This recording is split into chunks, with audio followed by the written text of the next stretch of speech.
This nigga Puff got 50 months.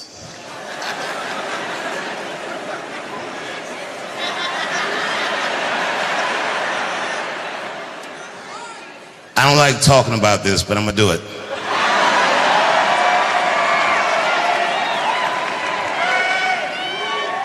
Here's my thing about Puffy.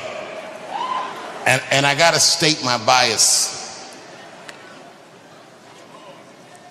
Years ago, I got attacked on stage in California at the Hollywood Bowl. Now, this was a long time ago. At this time, Charlie Kirk was alive and well.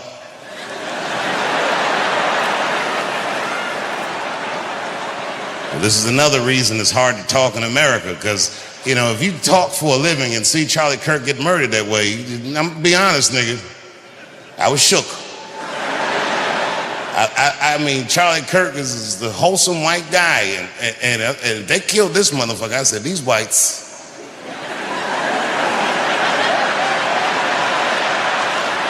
We've never seen them like this. They're playing for keeps. And then remember, the next day in the news, when all the information was still shoddy, they came out, they were like, apparently there were transgender messages inscribed on the bullets. I was at home like, oh no! I'm dead as fried chicken.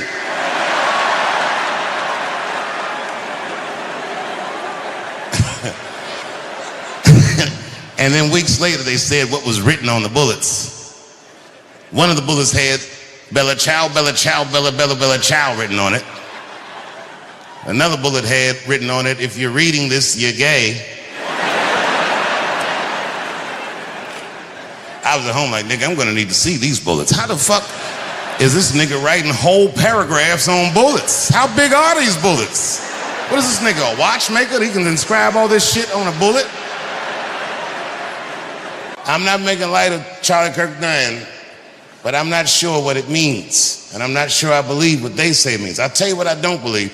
And the whites were quick to say this. They said, Charlie Kirk is this generation's Martin Luther King. No, he's not. Yeah, that's a reach. You know, they both got murdered in a terrible fashion. They both got shot in the neck, but that's about where those similarities end. Because Charlie Kirk is a motherfucking internet personality. No, by design. Fundamentally, he can't function like Dr. King. Internet niggas are negative because they have to be. Because nobody will engage them unless they say shit that makes them upset. That's Charlie Kirk. Could you imagine Dr. King was behaving like Charlie Kirk? Smash that like button and subscribe. Follow me for more content like this. I believe all black people should be free. Change my mind.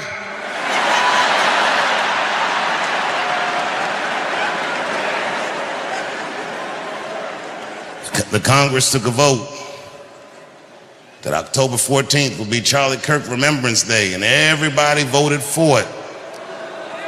No, I'm not gonna boo it. You can remember, no. Remember that nigga if you want to. And remember him however you want to. But I do know that most of those Congress people voted for that because they're afraid of political violence. I'm telling you, it's easier to talk in Saudi Arabia.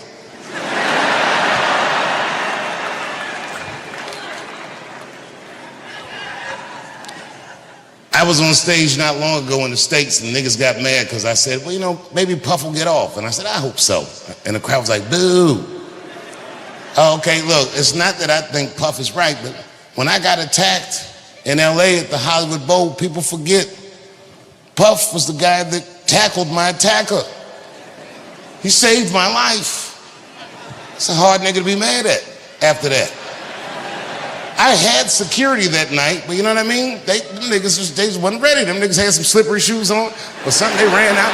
All them niggas slipped and fell. And Puffy got my attacker and tackled him. And then years later, when I heard about that baby oil, I was like, what did those niggas slip on?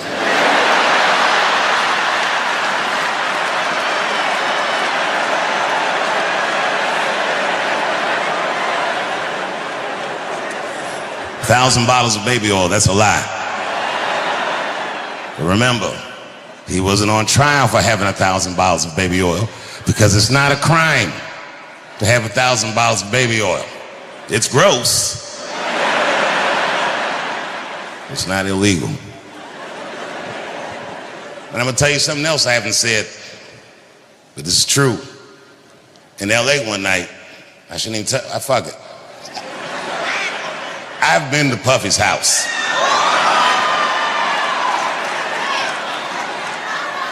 No, I didn't see none of the stuff they said in that trial. I walked to that nigga's living room, house was clean, traction on the floor, nothing slippery, walk right through.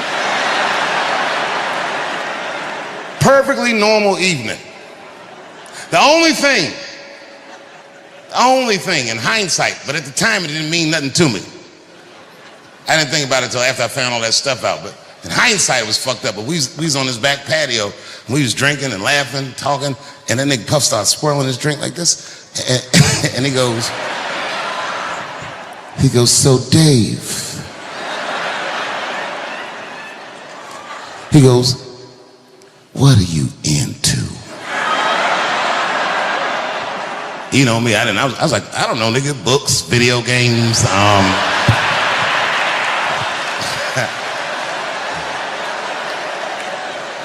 I didn't know that was my big chance to fuck Cassie.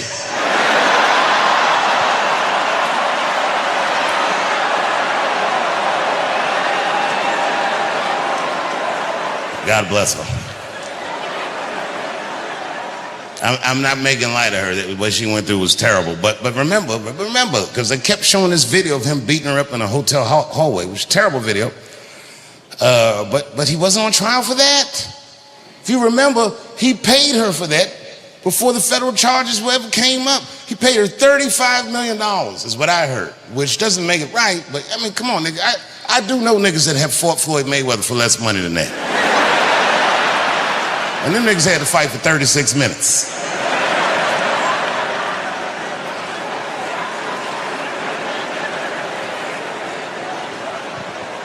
But Cassie is a gangster.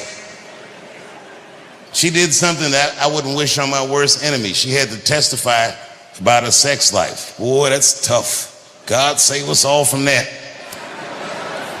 Anything you say about sex publicly is going to sound bad. Even if you're talking about fucking your wife face to face. If the judge is like, tell me about when did you fuck your wife face to face? Yes, Your Honor, I did. But what, could you describe the account? Well, yes, I looked at her in her cold, bored eyes, and then I pulled those big panties aside, and it's like a bush that just screams, I don't give a fuck, and I just, you know what I mean? Just power through it, you know what I mean?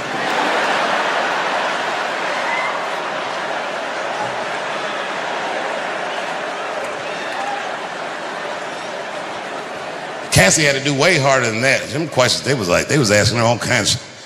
Did Sean Combs pee in your mouth? I was like, oh my God. She didn't hesitate. Yes, Your Honor, he did. I'm sorry. My wife's friend, Stuart, told me that. My wife has a lot of gay friends. Stuart's their leader. She has a lot of gay friends. And I don't like them. Not because they're gay, I'm just judging them on the merits of their character. They're just not nice dudes. They're rude house guests. They're sitting on my couch, giggling with my wife, eating my motherfucking macaroons. And I come in, they act like the party's over. Hey, Stuart, what's going on? This guy talks to me the way a cat would speak if a cat could talk. Hi, David.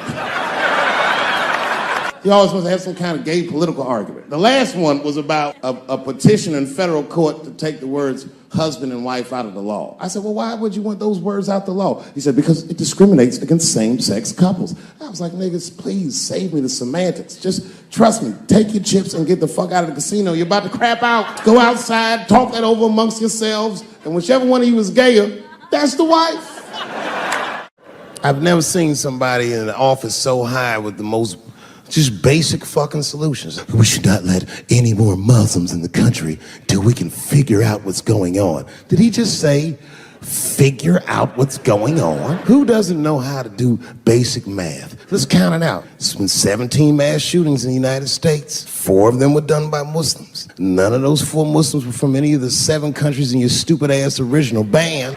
The other 13 shootings were done by the Tiki Torch whites.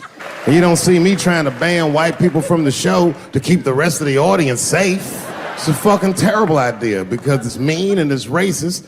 And most importantly, if there were no white people here tonight, I might leave this bitch with $1,800. This man needs to realize that we all need each other. And that's why we will never, ever be able to beat China. Because everybody in America is racist and everybody in China is Chinese.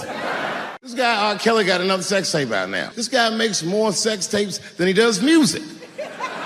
He's like the DJ Khaled of sex tapes. Another one. Like, damn. The new one's so bad that they didn't even show it. 16 times the girl's age was mentioned. Isn't that crazy? This motherfucker is an idiot. He was fucking her like, yeah, this is the best 14-year-old pussy I've ever had in my life. And she was like, you like this 14-year-old pussy? He's like, oh, yeah, I love this 14. I'm like, man, you need to shut the fuck up. You got to give your lawyer something to work with. You're supposed to be on the tape like, this is the best 36-year-old pussy I've ever had in my life. And then your lawyer going to be like, Your Honor, clearly my client thought that this woman was 36. As he mentioned some 16 times in the tape. They gonna know you lying though, you know what I mean? Everybody knows no such thing as good 36-year-old pussy. It is wild, bro. Where you from, man? Where you from? New York. You from, what, Manhattan? Brooklyn. You are from Brooklyn, aren't you? You look like you can rob somebody with a hammer.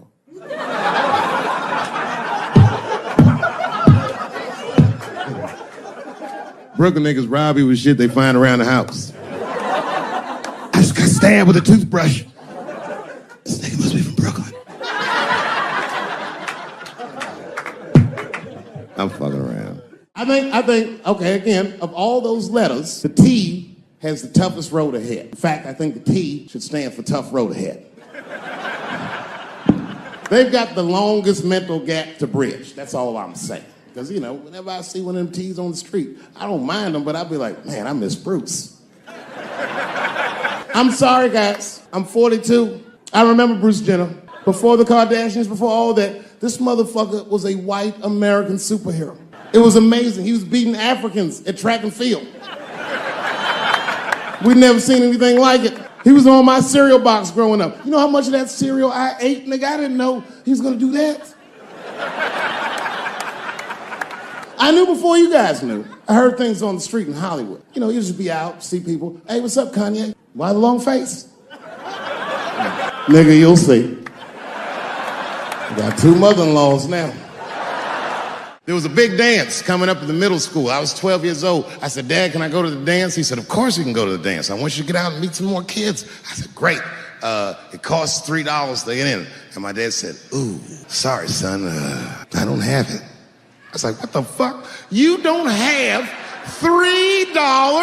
Well, then how are we alive, Dad? Dad said, if you want to go to the dance bad enough, I'll tell you what, if there's some money in the change jar, get the money from there. I was 12 years old. That's what I did. I showed up to the dance early. There's a long line of kids waiting behind me while I'm at the door trying to count out 300 pennies to get inside. I will never forget this shit as long as I fucking live. Oh, man, you know, if you've been poor, you know what that feels like. You ashamed all the time. Feels like it's your fault. And all them kids was laughing, ha, ha, ha. Look how poor Dave Chappelle is. Like, when I think back at it, that's really the only time in my life that I ever thought to myself, I should kill everybody at school.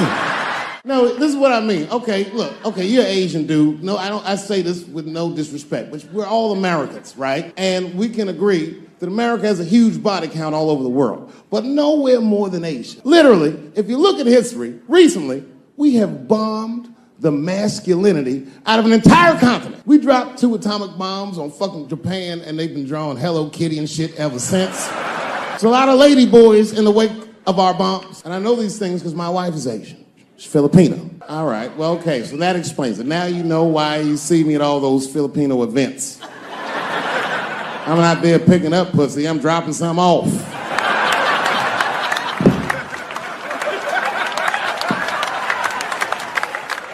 I take my wife to all that shit. I took my wife to see Pacquiao fight Mayweather. We sat ringside, okay? That was a quiet car ride home. That's what that was. That's my problem. I can't handle pressure. Sometimes pressure make me talk different. I'm serious. You ever have like that social pressure? You ever talk to somebody who's fake and they make you fake? Like, that kind of deal, like, hey, how you doing? You're like, fine, how are you? And you're like, I don't even talk like that. I get sick of that shit. I do, it just makes me sick. Sometimes I'll talk crazy just to make myself feel better. You ever do that? Just start talking like crazy. Like, you ever hear this voice? Man. That's how bad guys used to talk in the 40s. In the old days. See, I talk like that. Not all the time, but if somebody put the pressure on me, fuck it, I gotta cut loose. If the police pull me over, I'll talk crazy. Son, do you know why we pulled you over? Nah, because I'm black, see, that's right. Nah. It's not illegal to talk like that. How do they know I don't talk like that every day? Stop talking like that. Stop talking like white copper. Nah. I see my age in my children. I came home from the road. This is not long ago. I've been gone for, if you can picture, I was gone for weeks and weeks.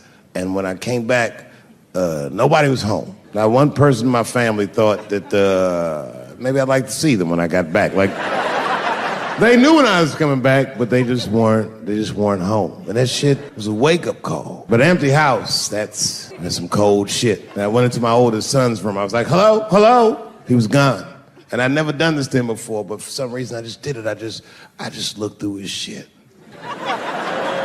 Just to see who this motherfucker was becoming. And I found these notebooks and I started going through the notebooks and it was all this wonderful poetry in them. And then I looked through his drawers and I opened up his middle drawer and I found his rolling paper.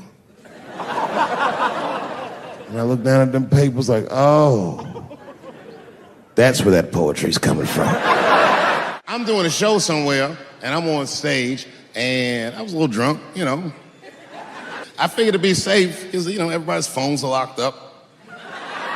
And I went in on this kid. I was talking all kinds of shit. Now, I didn't know that there was a journalist in the audience. Took impeccable notes. He told everybody everything I said. He was even putting the jokes in the headline. The headline said, Dave Chappelle says he wants to smash a dollhouse over Juicy Smouillet's head.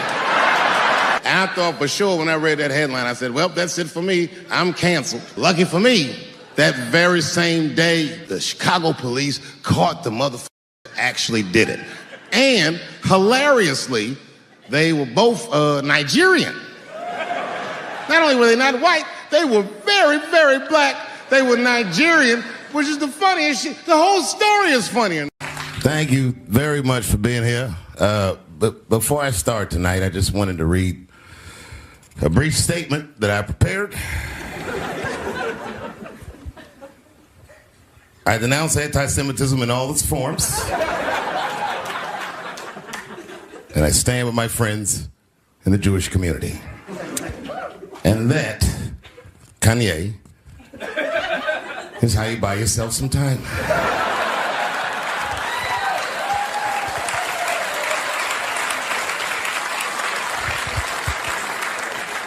I gotta tell you guys, I've probably been doing this 35 years now. And early in my career, I learned that there are two words in the English language that you should never say together in sequence. And those words are the and juice. I've never heard someone do good after they said that.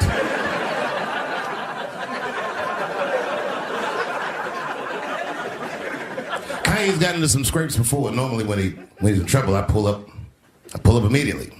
But this time I was like, you know what? Let me see what's gonna happen first. Let's want to see where this is all going. I can't even remember how it started. Vaguely, I remember it started with a tweet, strange tweet. It was like, I'm feeling a little sleepy. I'm gonna give me some rest, but when I wake up, I'm gonna go DEFCON 3 on the Jews. And then he just went to bed. I was up all night worried. What is he gonna do to the Jews?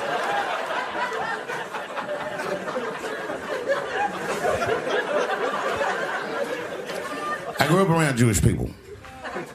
I have a lot of Jewish friends. So I'm not freaked out by your culture. I know a little bit about it just from hanging around. Be like, yo, let's go out at school tomorrow. They'll be like, we can't go out. It's Shanana tomorrow. I'll be like, where?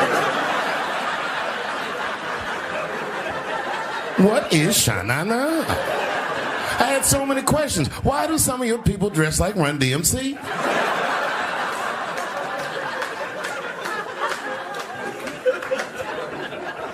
Kanye woke up from that nap, he went right to work.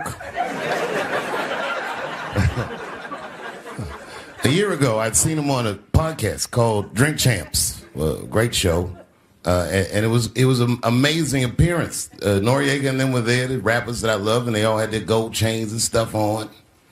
And Kanye said, only millionaires wear chains. They said, what? He said, I'm a billionaire. Billionaires don't wear their money on their body. I tucked my chain and I said, oh, snap. That's right. It was a good appearance. It was fun and funny. But when he woke up, he went on Drink Champs again. This time, he was on one. He was mad about something. He said, I can say anti-Semitic things, and Adidas can't drop me. Now what? Adidas dropped that nigga immediately.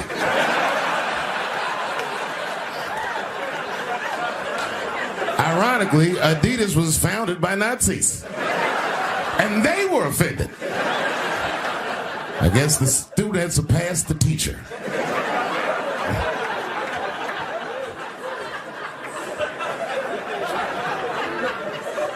It's a big deal. He had broken the show business rules. There's just a rule. You know, the rules of perception. If they're black, then it's a gang. If they're Italian, it's a mob. But if they're Jewish, it's a coincidence, and you should never speak about it.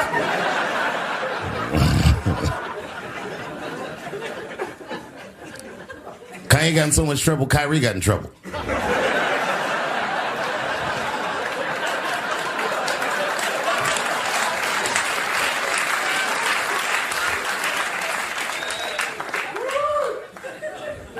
Kyrie Irving posted a link to a movie that he had seen on Amazon. No caption on the post or nothing like that.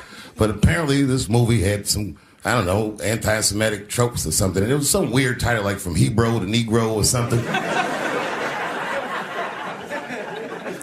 And the NBA told me he should apologize. And he was slow to apologize. And then the list of demands to get back in their good graces got longer and longer. And this is where, you know, I draw the line.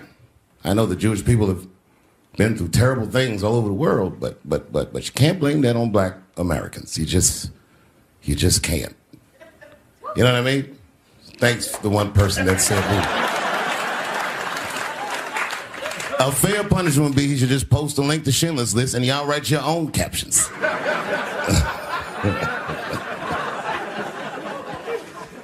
Kyrie Irving's black ass was nowhere near the Holocaust. In fact, he's not even certain it existed.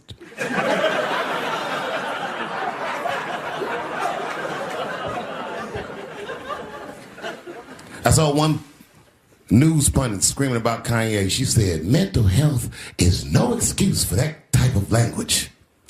Yes, it is, bitch. You can kill somebody if you're mentally ill. Listen, okay, I don't think Kanye is crazy at all. I think he's possibly not well.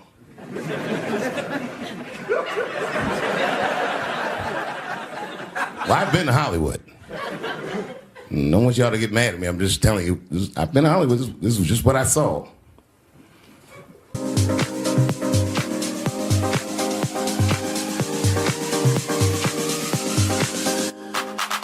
Whatever you do, don't fall for me. Don't put your trust in me. Don't even lie for me. I want you, honey. I don't get it. It's a lot of Jews. Like a lot. But that doesn't mean anything. You know what I mean? There's a lot of black people in Ferguson, Missouri. Doesn't mean we run the place.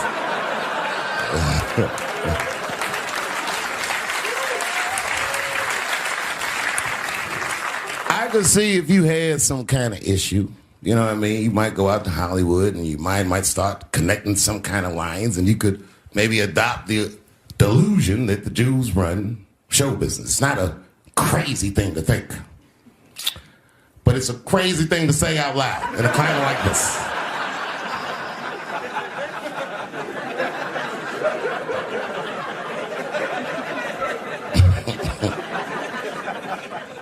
Now the midterms are over in this crazy climate, and I got to tell you, I feel like this midterm, like all of humanity, depends on it.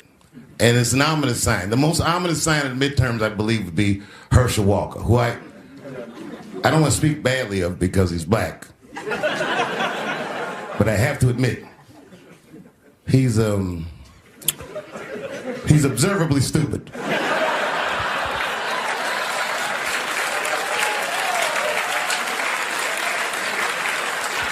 Even when he's not talking, his mouth be open a little bit like. He's the kind of guy that looks like he thinks before he makes a move on tic-tac-toe.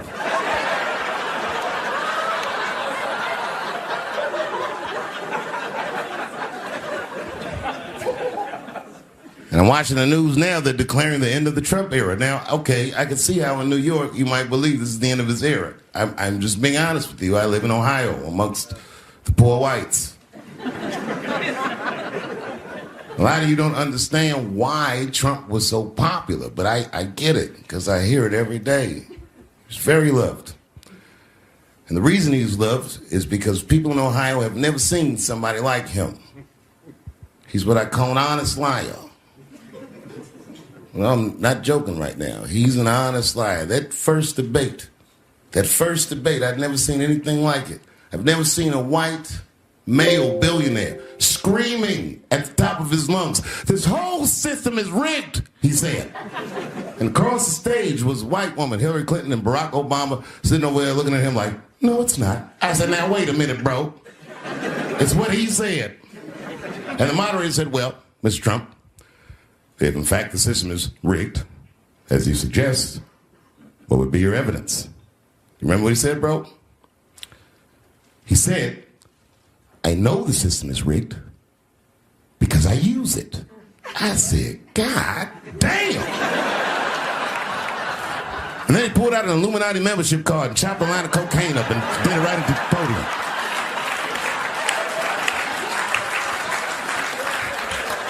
No one had ever heard someone say something that true. And then Hillary Clinton tried to punch him in the taxes. She said, "This man doesn't pay his taxes." He shot right back. "That makes me smart." I came here tonight because this body of work that I've done on Netflix, I'm going to complete. All the questions you might have had about all these jokes I've said in the last few years, I hope to answer tonight. And I'd like to start by addressing the LGBTQ community directly.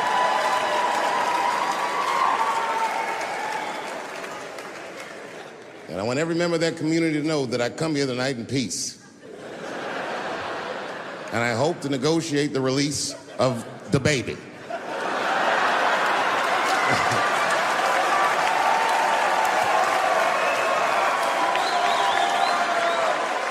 Sad, sad, sad story.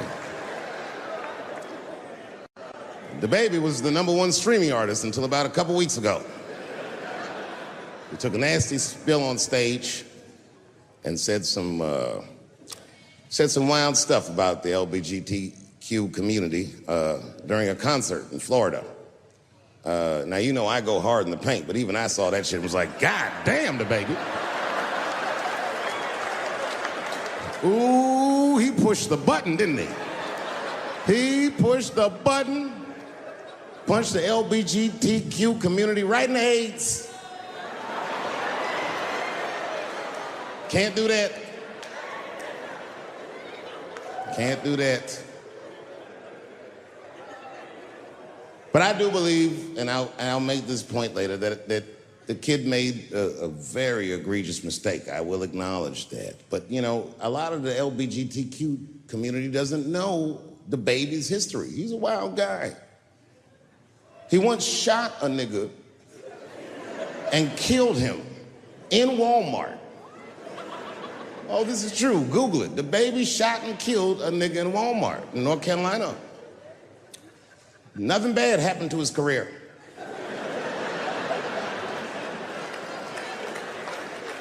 Do you see where I'm going with this? In our country, you can shoot and kill a nigga, but you better not hurt a gay person's feelings.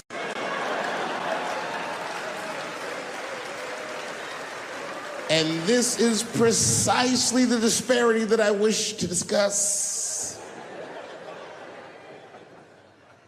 I have a question for the audience. And this is a real question. I'm not joking around. Is it possible that a gay person can be racist?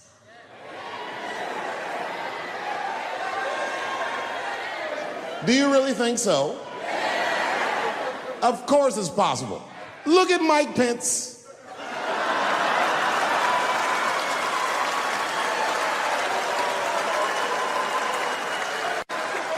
No, I'm guessing, but I bet you he's gay. And he's not Pride Parade gay either. He's sad gay. Feel bad for him. He looks like one of them gays that praised about it.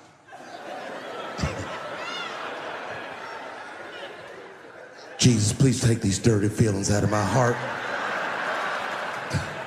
Please, Jesus, make these buttholes ugly to me. I don't want to keep on tasting these dicks.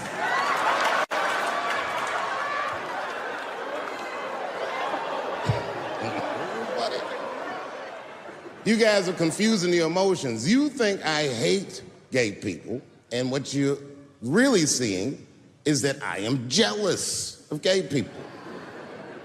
Oh, I'm jealous. I'm not the only black person that feels this way. We blacks, we look at the gay community and we go, God damn it, look how well that movement is going. Look how well you are doing. And we've been trapped in this predicament for hundreds of years. How the fuck are you making that kind of progress? I can't help but feel like if slaves had baby oil and booty shorts,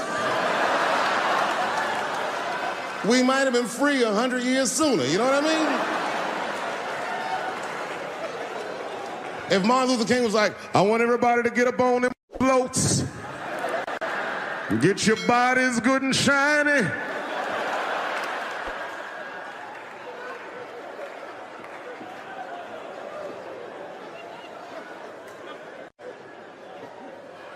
I don't hate gay people at all. I respect the shit out of you. Well, not all of it. I'm not that fond of these newer gays. Too sensitive. Too brittle. Those aren't the gays I grew up with. I miss them old school gays, nigga. Them Stonewall niggas, them the ones that I respect. They didn't take shit from anybody. They fought for their freedom. I respect that shit. I'm not even gay. And I want to be like a Stonewall nigga. Them old school gangster gays, them glory hole niggas, them the ones I like.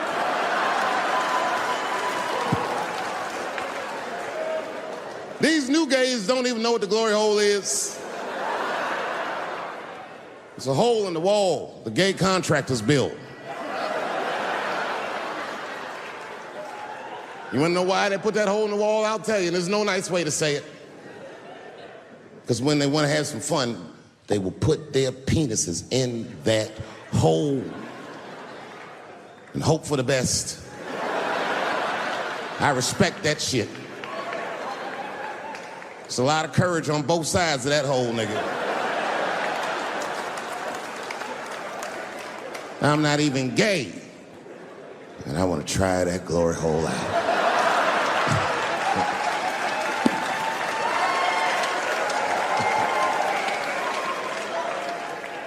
What if Martin Luther King had to integrate the glory hole? I don't care if it's black lips back there or white lips back there. A mouth is a mouth. A warm, wet mouth. I'm going all the way.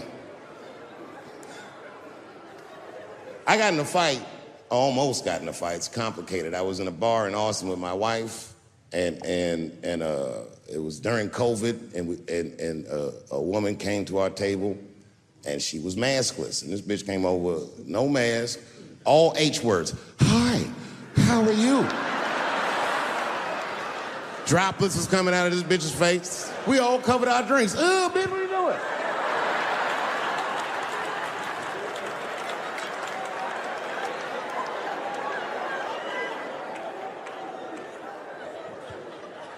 Now, I looked over at the table that she came from, and I peeped game. The men at the table were filming me.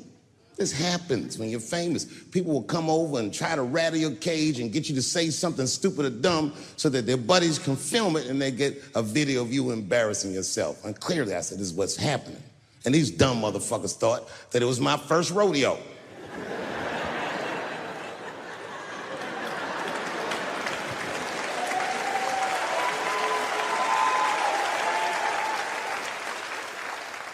Sadly, it worked.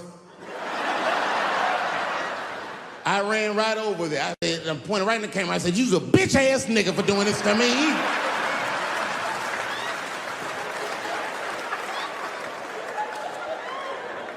And the dude was shocked that I said it. He said, oh. And when he did like this, I seen all his fingernails was painted, and I realized, like, uh-oh.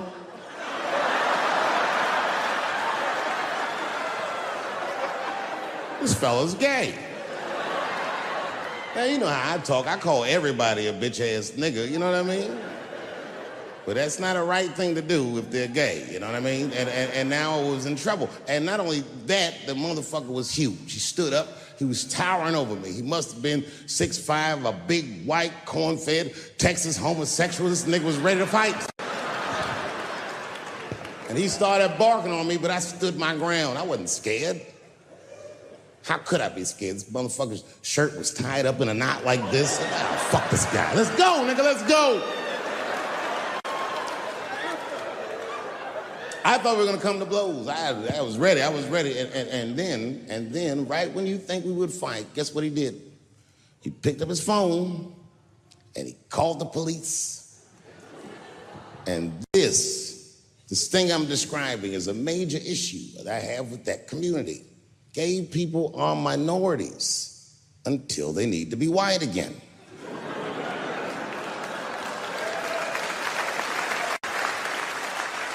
I'm being very brutally honest so we can solve this problem. I'm telling you right now, a black gay person would have never done that to me.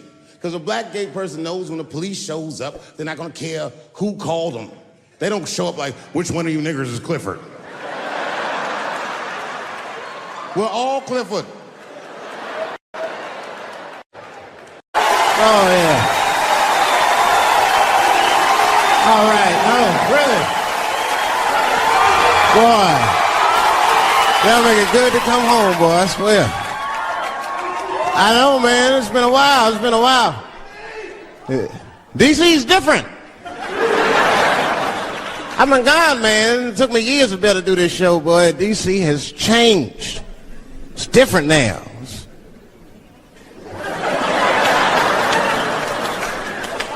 There's a lot of white people walking around, isn't it?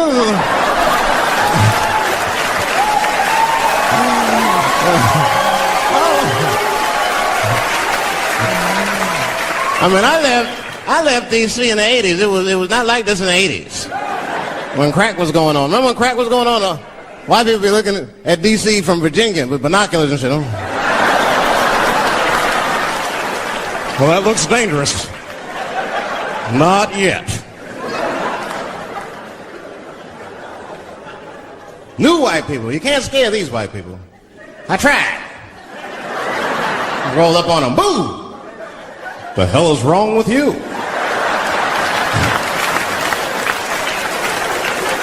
Those days are over. I'm glad that, like we're doing a show here by Howard, and you see like white people come out, and that's good. One thing I'm seeing, every group of brothers should have at least one white guy in it. I'm serious, for safety. Because when the shit goes down, somebody's going to need to talk to the police.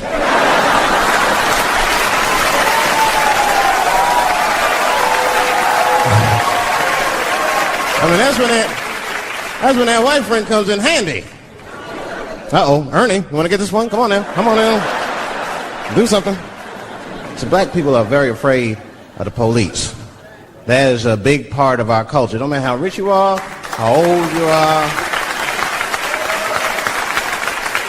We're just afraid of them. We got every reason to be afraid of them. You know what I mean? Like, you a white lady, ever been pulled over before? You know, now what they say, let me see your driver's license and your registration, right? See, I'm just guessing. That's not what they say to us.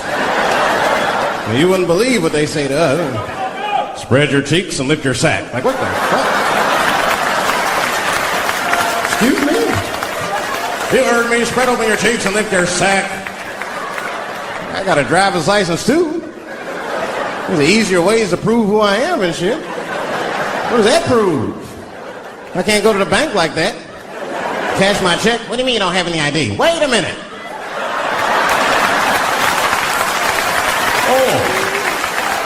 Oh, I'm sorry, Mr. Chappelle. Right this way.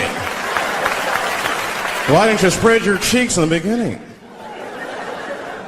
Scared of them. I'm serious, man. You ever be at a red light, the police might pull up next to you. It won't be no big deal for you, but you know what? I'll fucking fall apart. Oh, nigga. Oh, don't look over there, nigga. But I didn't always know that was a black thing. It took me a while to figure that out. I learned that shit in New York. I was in New York City. Now, I was hanging out with a friend of mine. He's a white guy, you know. We were just hanging out. And we were lost in the city. You know, we were smoking a joint. Now, I don't know if it's a coincidence that we were lost in the high and shit, but... my white buddy, he was smoking a joint. Dave, it's the goddamn cops.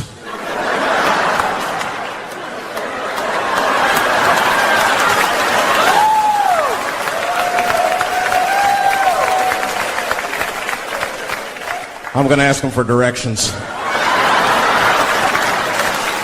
I said, Chip, no! Chip, don't do it! It was too late. He was walking over there, this man was high as shit. Excuse me, sir. Touching him and shit. Excuse me. Need some information. Start confessing things you shouldn't confess. I'm a little high. All I want to know, which way is 3rd Street? The cop was like, hey, take it easy. You're on 3rd Street. You better be careful. Go ahead, move it. Move it. And that's all that happened. That's the end of the story. Now, I know that's not amazing to some of you, but you ask one of these black fellas, that shit is fucking incredible, isn't it? I'm saying a black man would never dream of talking to the police high. That's a waste of weed.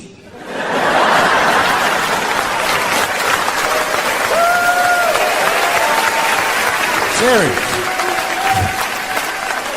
I mean, I'd be scared to talk to the police when I'm sleepy. They fuck around and get the wrong idea and shit. Oh my God. That nigga was on PCP, Johnson. I had to use necessary force. You saw him. No paperwork. Just sprinkle some crack on him. Let's get out of here. That's how it is, but at the time I didn't think there was anything racial about it. I was just like, man, Chip, you got fucking lucky. You better be careful. But then another time, me and Chip are driving. Now, I'm not driving. Chip is driving, and he's driving a little crazy. He's been drinking. Now, I don't like to let my friends drive drunk, but, you know, I was smoking a joint. I couldn't really say shit to the guy.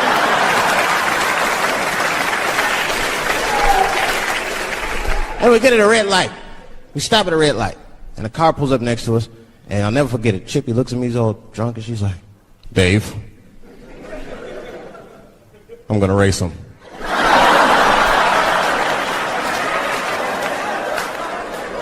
I knew it was a bad idea, but I was high.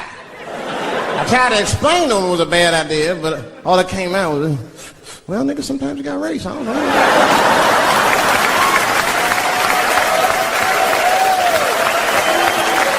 Man, that light turned green and Chip took off. Zigzagging and shit so no one could pass me. The other car didn't even know he was racing.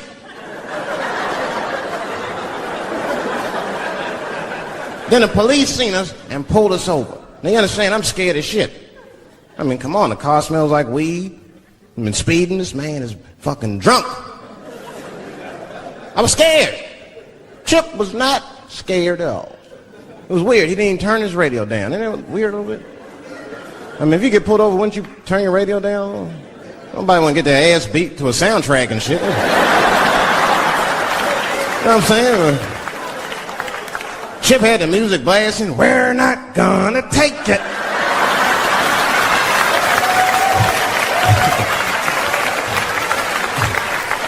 Look at him, he said, Dave, just relax. Close your butt cheeks. Just relax. Let me do the talking. You want to know what he said? This is almost exactly what he said. I couldn't believe it. He says, oh. Sorry, officer, I didn't know I couldn't do that. I was fucking shocked. The cop said, well, now you know. Just get out of here. Just get the fuck out of here. Chip said, okay, I will, sir. Thank you. What? What's wrong with you, Dave? I didn't know I couldn't do that. He said, that was good, wasn't it? Because I did know I couldn't do that.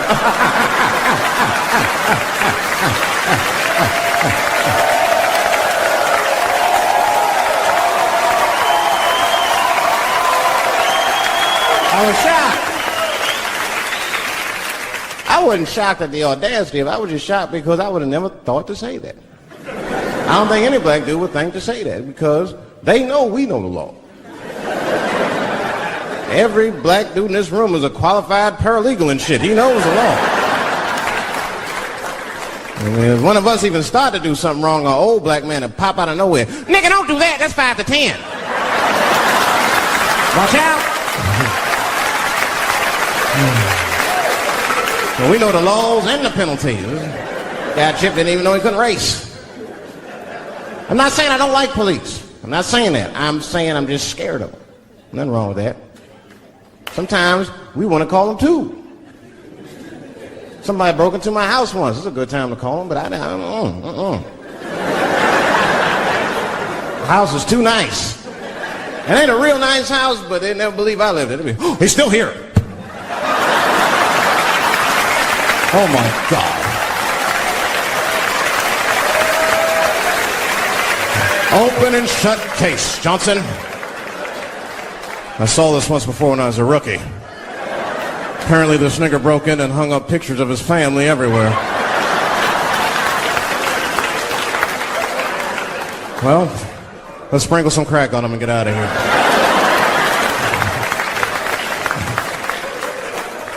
Oh, you know, that's that whole brutality thing. See, that's common knowledge now. There was a time when only minorities really knew about that. I'm not going to say white people didn't believe us, but you were a little skeptical. You were a little skeptical. I mean, I don't blame you. And then Newsweek printed it, he knew it was true. And then the Newsweek wife was like, oh my God. Honey, did you see this? Apparently the police have been beating up Negroes like hotcakes. It's in the May issue. I mean, really, how could you know, though? How could anyone else know? You know. I mean, maybe you should have seen something a little suspicious. Don't you think it was like a little suspicious? Just a little suspicious? Every dead black person the police find has crack sprinkled on them. I mean, come on, man. Come on, man. Who gets shot and sprinkles crack on themselves? Nobody would do that. Bam! Oh!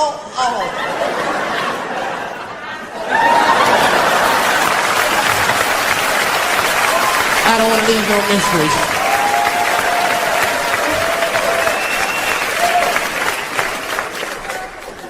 I'm a paranoid guy, you know, that's how I am. I'd be scared to call 911 for anything, even if it's like a fire or anything. Because they tape those phone calls. I see the shows, they tape them, and then they play them on television. That's fucked up. Now, I'll say anything if I'm scared. That shit is private, you know what I mean? What if I get killed? They start playing that 911 tape on the news, I'm dead, I can't explain myself to my buddies and shit. We watching the news. We have Reg Chapman on the scene. Reg, what's going on out there? It always takes a guy on the scene a minute. Hi, Bob. Hi, yes. We just got hold of a copy of Dave Chappelle's Frantic. 911 emergency call. Remember, viewers, some of this language is disturbing.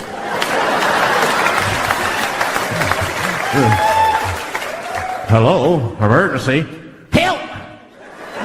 Help, motherfucker, they're coming to get me! Just calm down, sir, where are you? Oh, I shit on myself. I can't stop crying. They play that shit 30, 40 times a day. All my buddies will be at my funeral looking at me. You know Dave shit on himself right before I saw it on the news. Died crying like a bitch.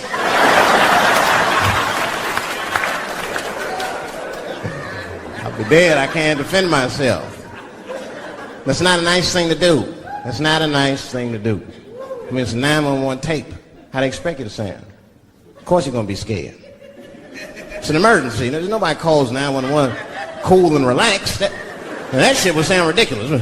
Hello, emergency. Hi. Hey, 911, how are you? Yeah. Look, there's a group of hooded white men gathering outside of my house, and it looks like they mean business. Get out here, nigger! I gotta go. You guys try and hurry.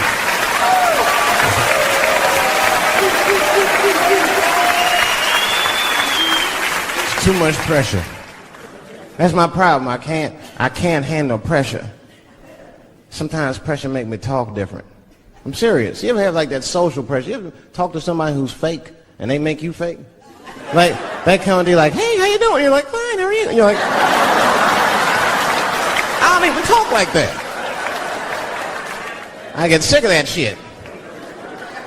I do. It just makes me sick. Sometimes I'll talk crazy just to make myself feel better. You ever do that? Just start talking like crazy. Like, you ever hear this voice? Man. That's how bad guys used to talk in the 40s. In the old days. See, I talk like that. Not all the time, but if somebody put the pressure on me, fuck it, I gotta cut loose. Like the police pull me over, I'll talk crazy. Son, do you know why we pulled you over? Nah, because I'm black, see, that's right. Nah. I'll do it. It's not illegal to talk like that. How do they know I don't talk like that every day? Stop talking like that. Stop talking like a white copper. Nah. That's how I talk, see?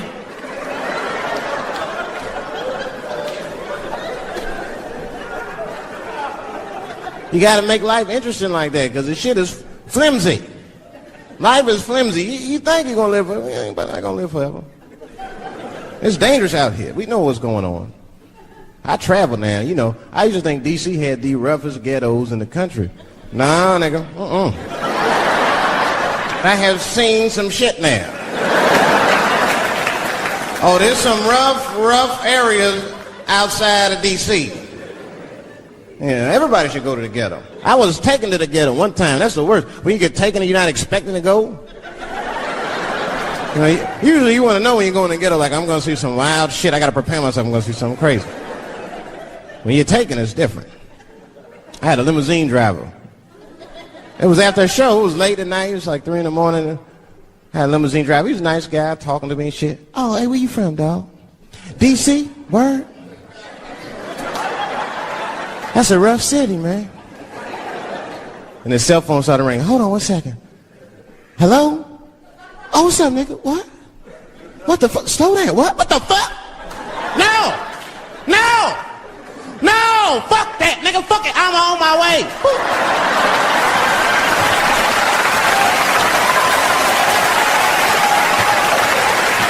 Hey. I gotta make a stop real quick. At 3 o'clock in the morning. I didn't know he was taking me to the ghetto at first. I started looking out the window. I was like, what the fuck? Gun store, liquor store, gun store. Where the fuck are you taking me? This don't look good. He didn't say shit. He just pulled up in front of an old rickety building that looked like a project. Now, I'd never been there before. I'm not sure if it was a project, but it certainly had all the familiar symptoms of a project. A fucking crackhead ran this way.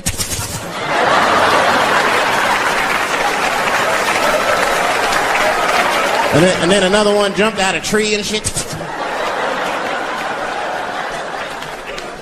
And I said, I'll be right back.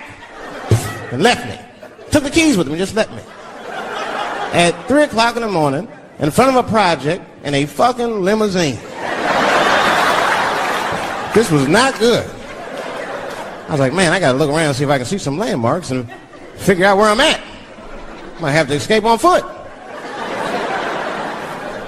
Now, this is when I knew I was in a bad neighborhood. You only see this in the worst neighborhoods. Remember, it's 3 o'clock in the morning. It's 3 o'clock in the morning.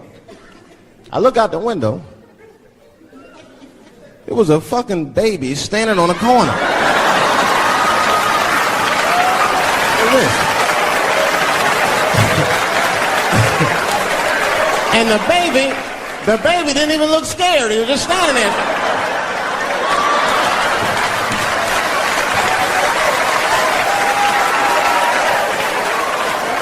I mean, it made me sad. It made me sad, really. You know, because I wanted to help the baby. I was like, I don't trust you either. I'm sorry. Click. Click. The old baby on the corner trick, eh? I'm not going to fall for that shit. Where's this limousine driver? You know, I start feeling bad. As time goes by, I start feeling worse. Like, man, what is wrong with me? What the hell's wrong? I'm scared of a baby. And this baby could be in trouble. He might need my help. I got to do something. But I wasn't going to get out the car. I'm serious, man. I just cracked the window a little bit. There's an old limousine. I can roll it down.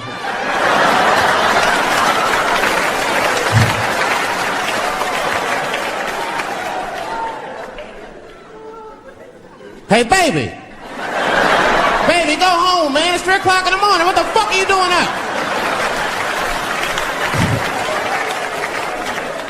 The baby said, I'm selling weed, nigga. I said, oh, shit.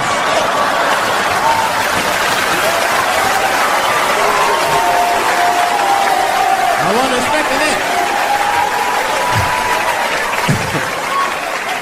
I'm serious. I had to buy 2 bags from him to calm my nerves. Let me get two cones. Got back in the car and rolled me a joint, man. That shit was scary, man. Every once in a while, like a crackhead would come up to the car and look in the window. It was like Jurassic Park and shit. He'd be looking on the car. Hey, get out of here, cracky. That baby was still standing there, man. Then I started feeling bad again. Yeah, weed make you feel guilty sometimes. You know. Man, what is wrong with me, man? I have just bought weed from an infant. I can't condone this kind of behavior. What am I thinking? I can't let the fear ruin my morals. Got to do something.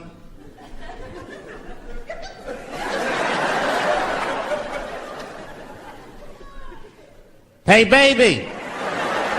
Stop selling weed, all right? You got your whole life ahead of you. He said, fuck you, nigga. I got kids to feed. I said, God damn.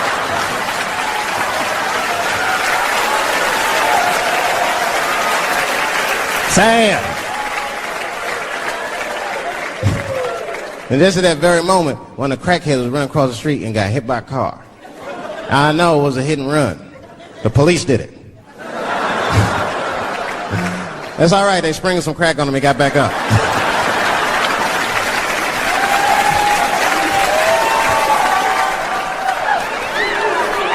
Yeah, I be seeing that kind of shit, man. It's what it is. They use the TV to program us from a young age. You ever watch like a cartoon that you used to watch when you were little as an adult? That shit is wild shit. Some wild shit. I mean, like I was with my nephew. We sitting there, we watching Pepe Le Pew, and I say to my nephew, I said, now pay attention to this guy because he's funny. I used to watch him when I was little. And we watched Pepe Le Pew, and I'm old now. I'm looking like, good God, what kind of fucking rapist is this guy? Like, take it easy, Pepe. My nephew was sitting there cracking up. See, sometimes you gotta take the pussy like Pepe. Like, no.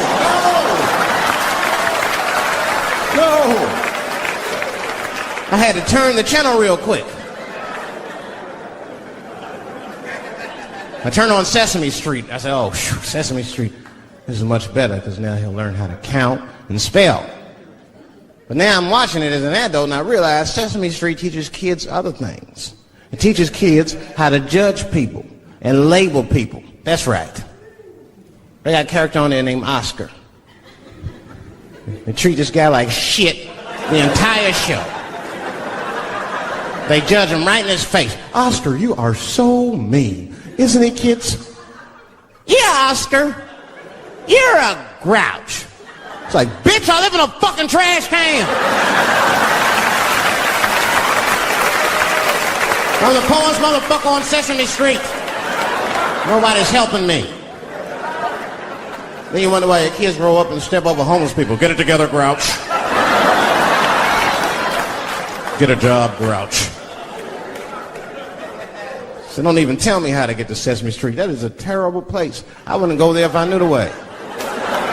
Who would want to live in a neighborhood like that? Fucking 6-foot pigeons walking around. And an elephant that's a junkie. Hi, bird. Yeah, that's right, Snuffy. Hi, bird, I'm sick. I need some smack, bird. And Cookie Monster with his eyes popping out his head, screaming, cookie, cookie, cookie, like, ugh. What kind of cookies are you talking about? Chocolate chips don't do that to people. And then they had the nerve to put a pimp on there. They didn't come out and say he's a pimp, but I know a pimp when I see one. They called him the Count. Had a cape and everything. You just see him pimping, bitch, where is my money? You've been late 4 times, I've been counting. How many times must I smack you before you act right? 1, 2 smacks!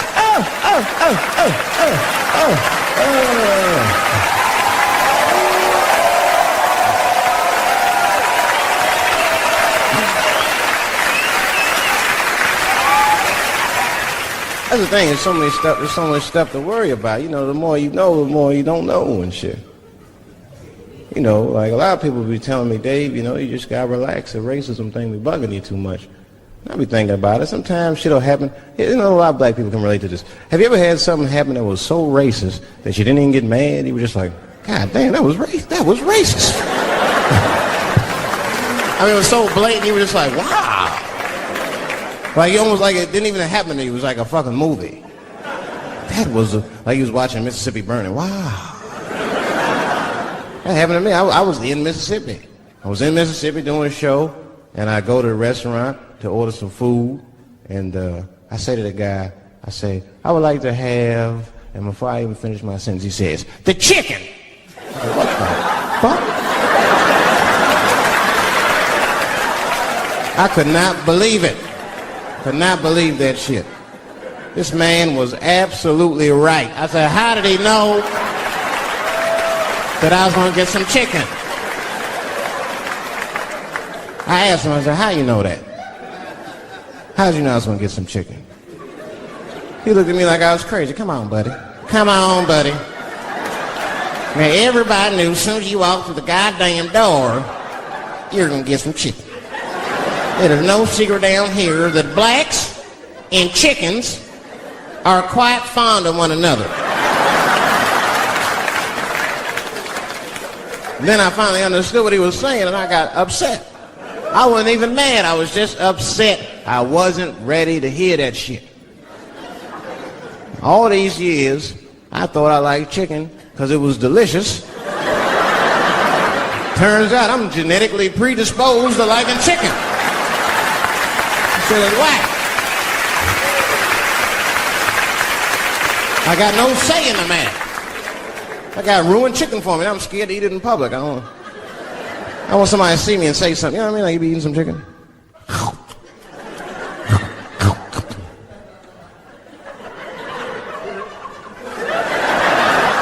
Look at him.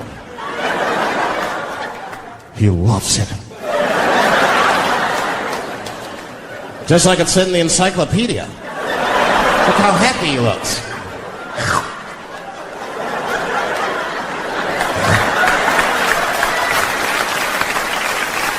Sometimes this world be too much to deal with. That show business be crazy. That's where the cultures really collide.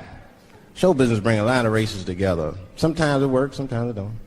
This is one thing that happens that's funny. You know, sometimes I'll be on a business call, right? You know, like with a lawyer or something. You know, my lawyers be white, and like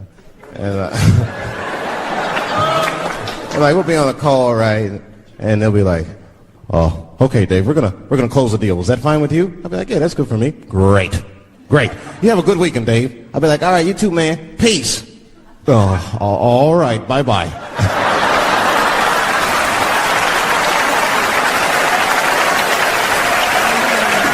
I don't know what to say, right? So sometimes I'll make up shit that's not even slang, just to see how they handle it and shit. It'll be the same business go. All right, we're gonna close the deal. Is that fine with you, Dave? Yeah, sounds good to me. Great.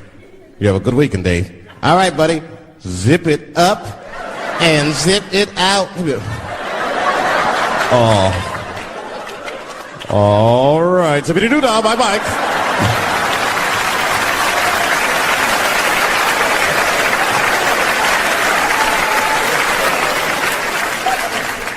Sometimes, sometimes racism works out in black people's favor. Now, it doesn't happen often. It happens very rarely, but when it happens, it is fucking sweet.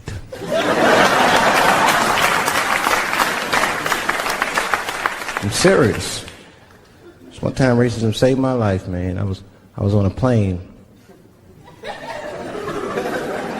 I was coming from overseas, and I don't know how this guy got a machine gun on the plane, but he stood up, man. He said, "Everybody, get on the fucking ground!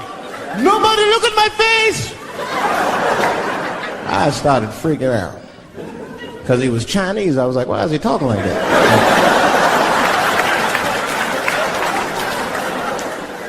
He was screaming and crying. I was the only brother on the plane. Well, I thought I was the only brother. I looked over. There was one other black dude. He was from Nigeria. I looked over at him. He was looking right in my face, man. He didn't say two words to me. He just looked at me. He was like...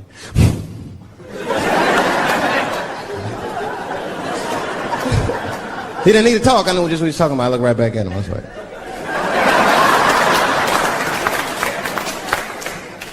Some white dudes on the front of the plane seen us. They were like, "Oh my God. I think those black guys are going to try to save us."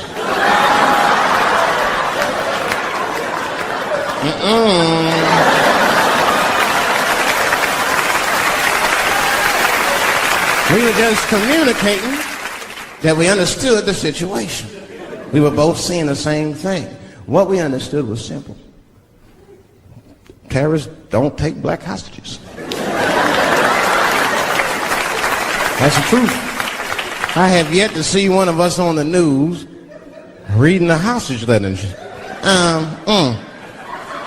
They is treating us good. We all chilling and shit. I'd like to give a shout out to Ray Ray and Big Steve and Central Newport.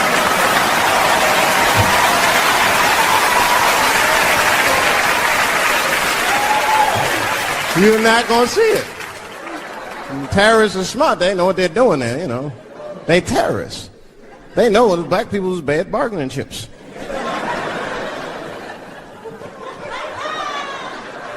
They called the White House. "Hello? We have got 5 black... Hello?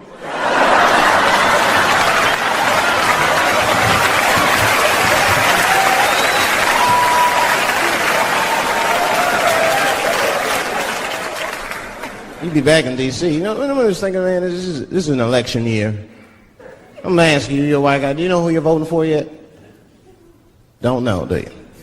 Now, you see that? You see what just happened here? Let me tell you something. That is a cultural thing. He knows who he's going to vote for. He's just not going to tell me. See? I've noticed that. That is a cultural thing. White people do not like to talk about their political affiliations. It's a secret. You ever ask a white guy who's voting for you? Hey, Bob, who are you going to vote for? Dave, whoa. Take it easy now. Take it easy.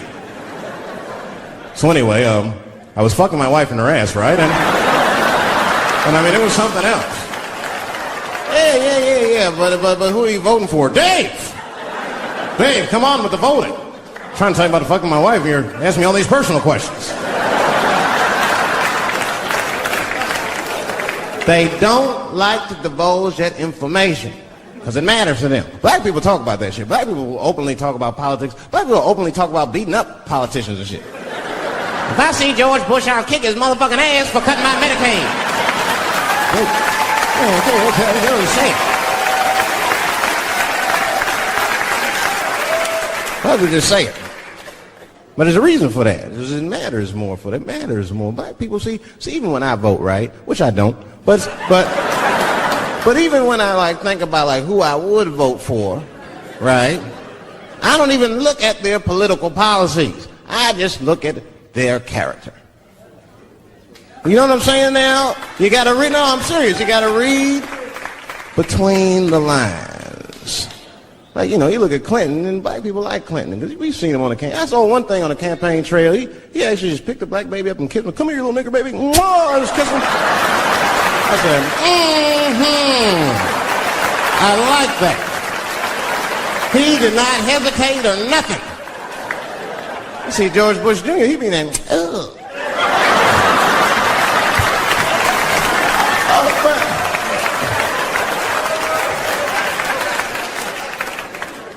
See, I'd never vote for George Bush Jr., but I don't know George Bush Jr.'s politics. The only thing I know about George Bush Jr. is that guy sniffed cocaine. That's right. Now listen, we cannot have that shit in the White House. That might be fine for a mayor, but goddamn it, not in the White House. Not in the White House. You know what I'm saying? The stakes are too high in the White House. Can't have no cokehead president. He be selling nuclear secrets for $20, $30 and shit. He'll be in meetings embarrassing America. Come on. Sign the treaty, baby. I suck your dick. Like, what the? Mr.